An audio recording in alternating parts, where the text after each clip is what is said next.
A Revolução Industrial na Inglaterra.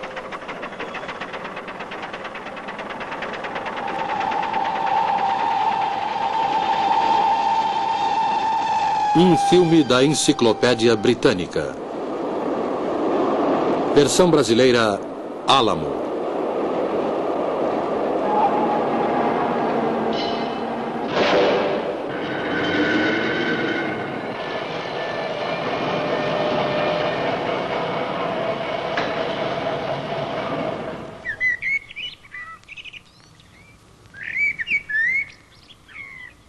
Voe com sua imaginação até a Inglaterra. Imagine a condição socioeconômica daquela nação há 200 anos. Era uma Inglaterra muito diferente da que conhecemos nos dias de hoje. Uma Inglaterra de aldeias tranquilas, de fazendas e pequenas propriedades rurais, de extensos pastos abertos e grandes florestas. Muitas regiões haviam evoluído pouco desde a Idade Média. A maior parte da população dedicava-se à lavoura ou exercia outras atividades rurais. O padrão de vida era baixo. As fazendas eram pequenas e as técnicas de cultivo eram rudimentares. O ciclo de culturas era quase desconhecido, assim como desconhecidas eram as técnicas de aumento de produção de alimentos. Havia pouca coisa para os carneiros comerem durante o inverno. Só o que Deus mandava para eles. A maioria morria. Agora vamos verificar as condições da manufatura, especificamente na área têxtil. Naquela época, a manufatura de lã era o grande alicerce da prosperidade inglesa. Em todas as casas, encontrava-se uma roda de fiar, e em todas as aldeias, um tear manual. Esse método de manufatura foi denominado sistema doméstico.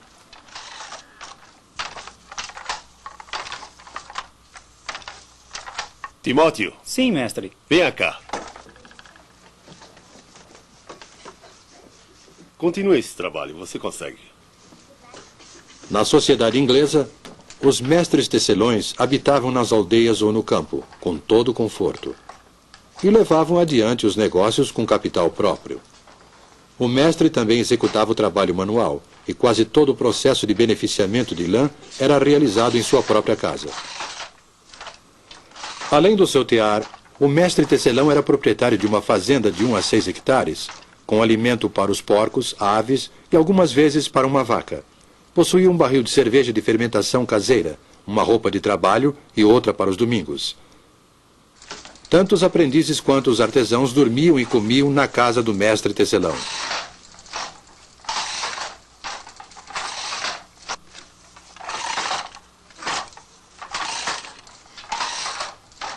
Mantenha o movimento firme, rapaz. Estou tentando, mestre, estou tentando. Claro, eu estou vendo seu esforço. Os mestres e os seus empregados eram geralmente ligados pela afeição, a ponto de não desejarem se separar. Os mestres pensavam que era obrigação deles manter os seus homens, inclusive quando os negócios não corriam de forma satisfatória. Consequentemente, um trabalhador vivia e morria no mesmo local onde havia nascido. O mestre e sua família produziam eles próprios quase todos os produtos que consumiam. Ned?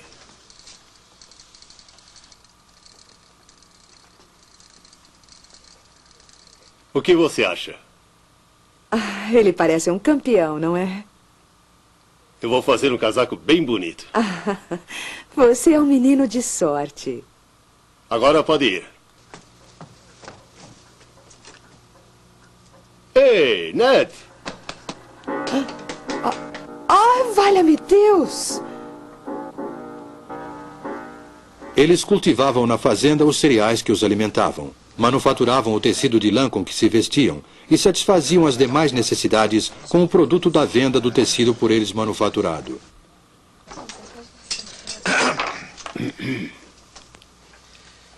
Senhor, esteja presente à nossa mesa, esteja aqui em todo lugar. Senhor adorado, abençoe vossas criaturas e permita-nos compartilhar com o vosso banquete no céu. Amém. Amém. O mestre tecelão costumava sentar-se à cabeceira da mesa de carvalho. Rodeado pela sua família e seus empregados, ele rezava a oração de ação de graças, servia o pão e o purê. Às vezes tomava uma caneca de cerveja, sem servir aos seus homens. Mas essa era uma das poucas diferenças entre o modo de viver do mestre e o dos empregados.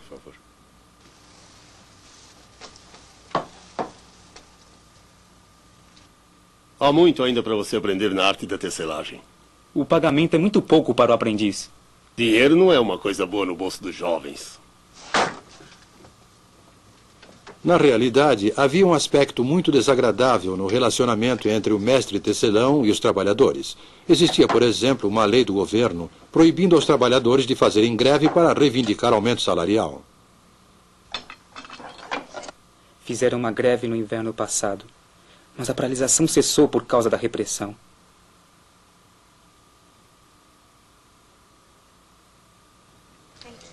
O trabalhador dificilmente se arriscava a fazer greve e não podia procurar trabalho em outro lugar. Recebia uma remuneração irrisória pelo seu serviço.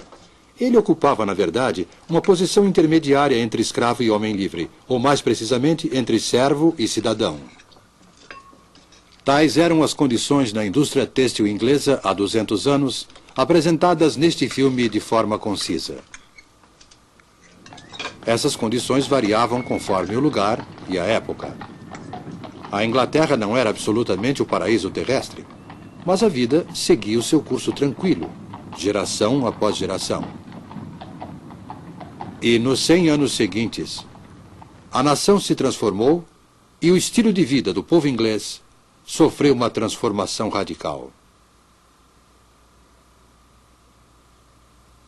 Aldeias tornaram-se vilas, vilas tornaram-se cidades, e a manufatura foi transferida das tranquilas propriedades rurais para as fábricas.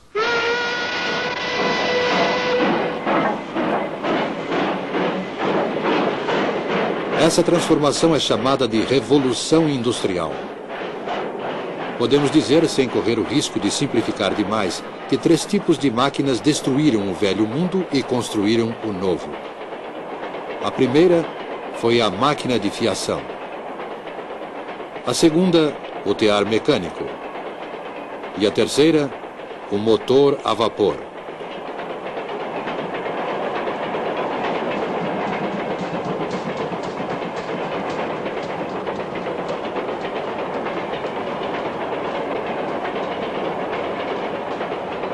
A máquina de fiação, o tear mecânico e o motor a vapor.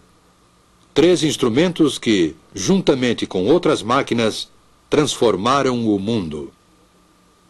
Desde os tempos primitivos, o homem vem fabricando e utilizando instrumentos. O instrumento executa um trabalho pequeno, visto que os músculos do trabalhador fornecem a força e o seu cérebro a habilidade. Séculos e séculos de fabricação e de utilização de máquinas. No ano de 1765, há mais de 200 anos,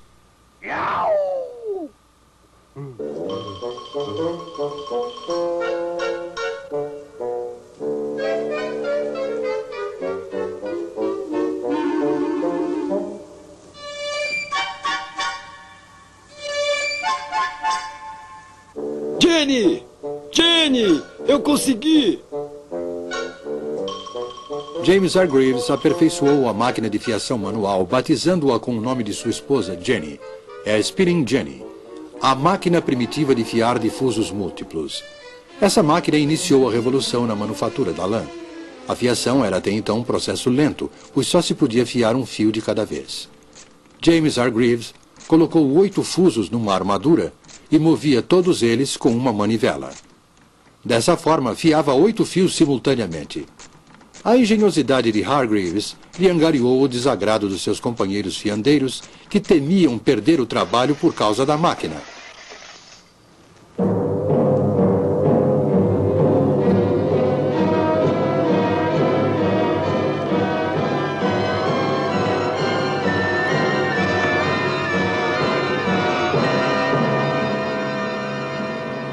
Mas Hargreaves não desistiu do seu empreendimento. E logo depois desenvolveu uma outra máquina que fiava 16 fios ao mesmo tempo. Uma criança podia, ao girar a manivela desta máquina, realizar o trabalho que antes era executado por mais de 100 homens. Ninguém conseguiria mudar o curso da história, pois uma descoberta iria inevitavelmente abrir caminho para outra. Em 1784, a população de Godby Marwood, uma pequena aldeia na região central do país, estava inquieta em virtude do que acontecia na casa do ministro da aldeia, o reverendo Edmund Cartwright.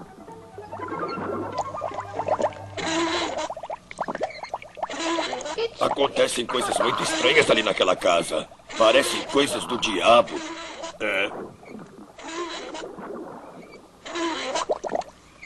Segundo seus vizinhos, o reverendo não era um homem bom. Acreditavam que ele praticava bruxaria. Mas tais temores eram infundados. Cartwright havia simplesmente desenvolvido uma máquina, acelerando assim o processo de industrialização. A partir de então, a energia não era mais produzida pelos músculos dos trabalhadores, como ocorria com a máquina de fiação. A fonte da energia seria a água.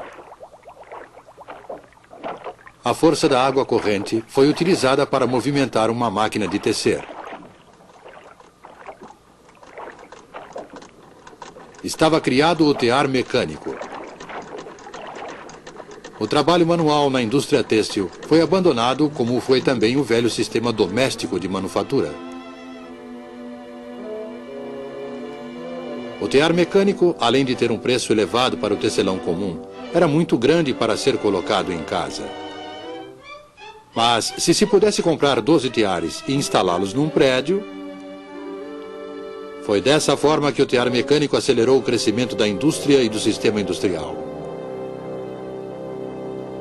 A partir dessa época, em lugar de trabalhar em sua própria casa, o tecelão passou a morar em um lugar e a trabalhar em outro.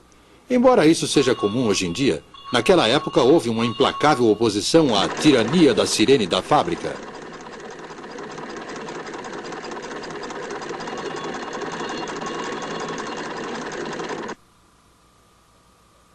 Houve tempos em que eu tinha vontade de jogar as minhas lançadeiras no chão. Mas a máquina que daria o maior impulso à Revolução Industrial ainda estava por vir.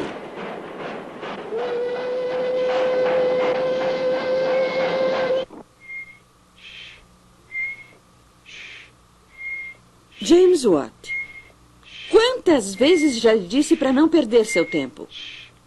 Você não servirá para nada, menino. Não estou perdendo tempo, mãe. Eu estou inventando uma coisa. Inventando uma coisa? O que você está fazendo, menino? Nada demais, mãe.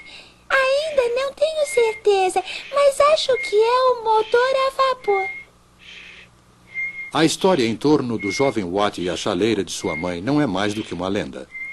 O primeiro motor a vapor foi, na verdade, desenvolvido por Thomas Newcomen em 1705 e era utilizado para retirar água das minas de carvão. Um dos motores de Newcomen foi levado para a oficina de Watt para conserto.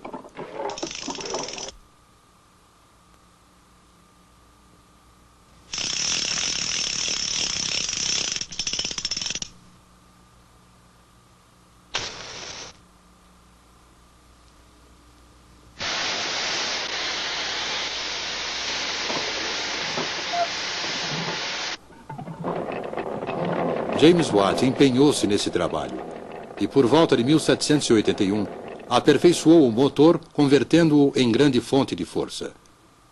Essa era uma força barata e podia ser utilizada para dar movimento a todos os tipos de máquina.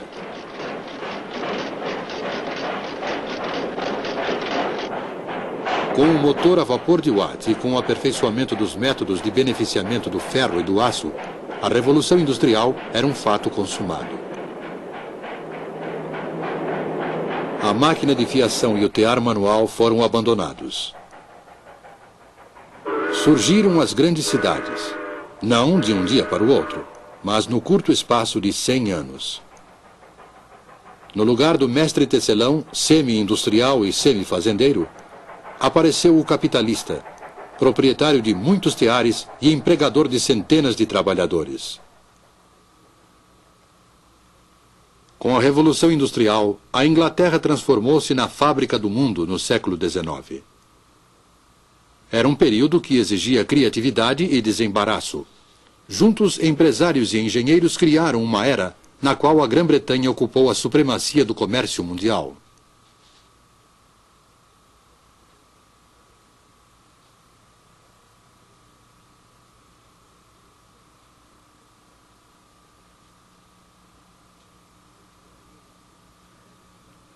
Parecia haver motivos suficientes para grande otimismo.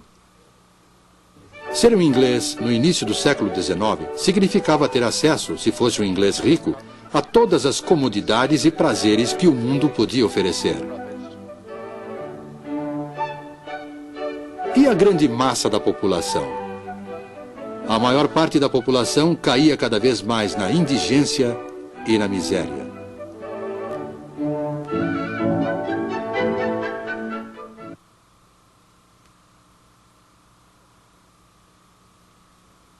A qualquer hora do dia podia-se ver as mulheres utilizando, para as necessidades domésticas, a água de uma vala imunda e fétida, cujas margens eram cobertas com uma mistura de lama e lixo.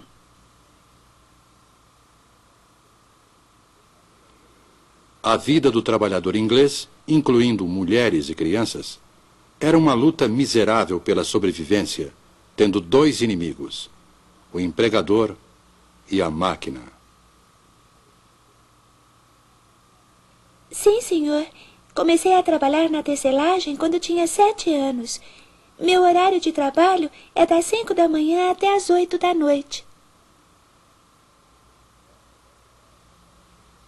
Conversa de escravos. Os trabalhadores do período feudal não foram tão aviltados e escravizados quanto os pobres trabalhadores do norte civilizado.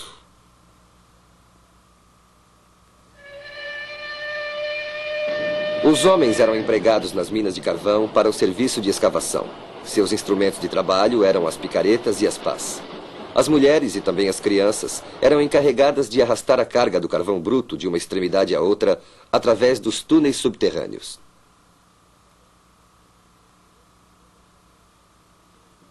O cinto e a corrente são mais dolorosos quando trabalhamos com a família.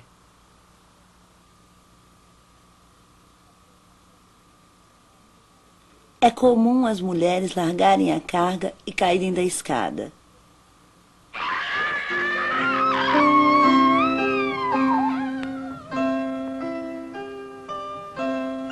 A verdade era que o novo poderio econômico inglês e a supremacia no comércio mundial sustentavam-se na exploração da mão de obra, em moradias subhumanas e na imensa miséria do proletariado. Era esta a civilização prometida pela máquina?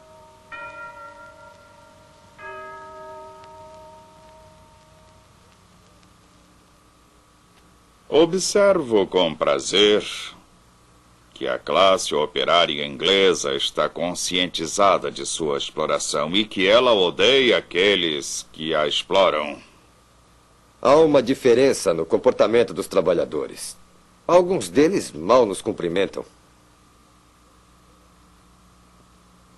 Todos os projetos de reforma não poderão evitar os males terríveis que vejo se acumulando há muito tempo.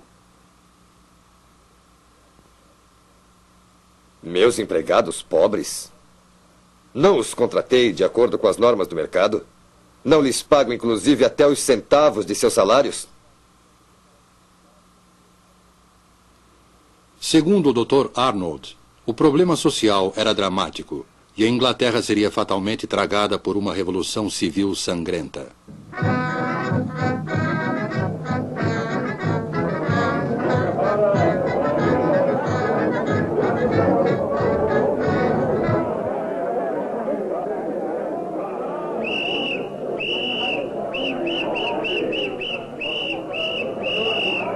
Apesar de todos os distúrbios e tumultos, os quais sempre ficaram limitados a determinadas áreas, a tão esperada e temida Revolução Sangrenta não aconteceu na Inglaterra como acontecera na França. E isso por dois motivos principais. O primeiro foi a reforma. Durante anos, houve muito debate público pela reforma dos males sociais causados pela Revolução Industrial. Em 1842, o Parlamento aprovou a primeira de uma longa série de reformas. a Lei das Minas. Determinou que, a partir daquela data, o trabalho de mulheres e crianças menores de 10 anos nas minas de carvão estava proibido. Em 1847, a Lei das 10 Horas. A jornada de trabalho de mulheres e crianças na indústria têxtil não deveria ser superior a 10 horas.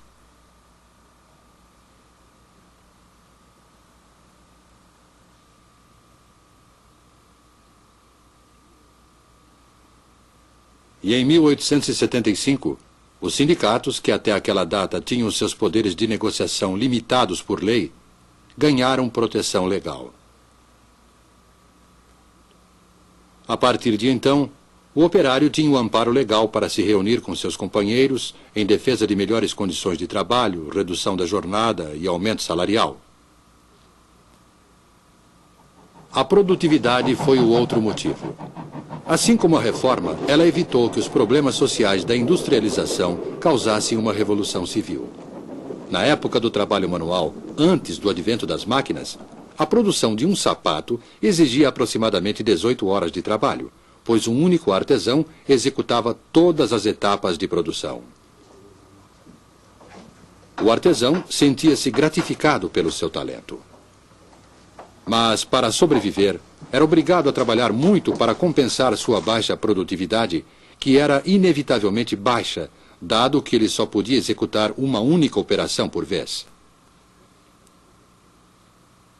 O acabamento podia ser excelente, mas o preço do sapato feito à mão era elevado e, consequentemente, poucas pessoas podiam pagá-lo.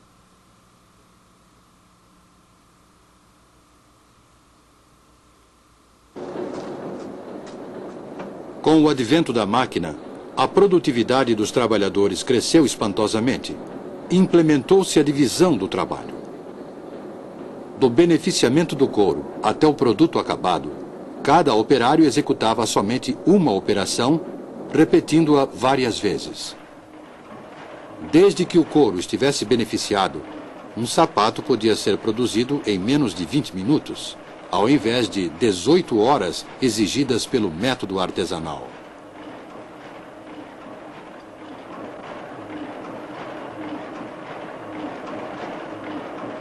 Dessa forma, cada homem produzia mais graças à máquina, e sua produtividade cresceu. As horas de trabalho em toda a indústria foram diminuídas. O salário aumentou, e os preços dos produtos baixaram.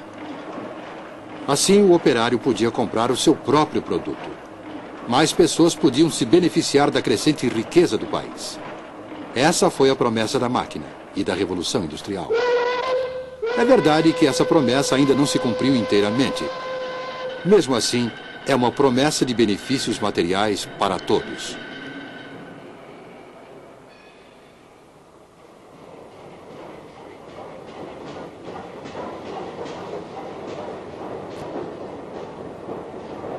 O século XIX, o século da Revolução Industrial, foi uma época de grandes realizações para a Inglaterra.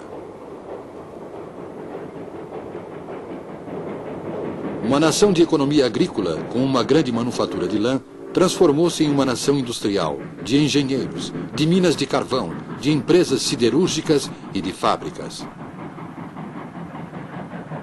Essa transformação da economia causou muito sofrimento para a classe operária. Mas, por outro lado, em um período muito curto, a Inglaterra tornou-se o maior exportador de produtos. Ela era a fábrica do mundo.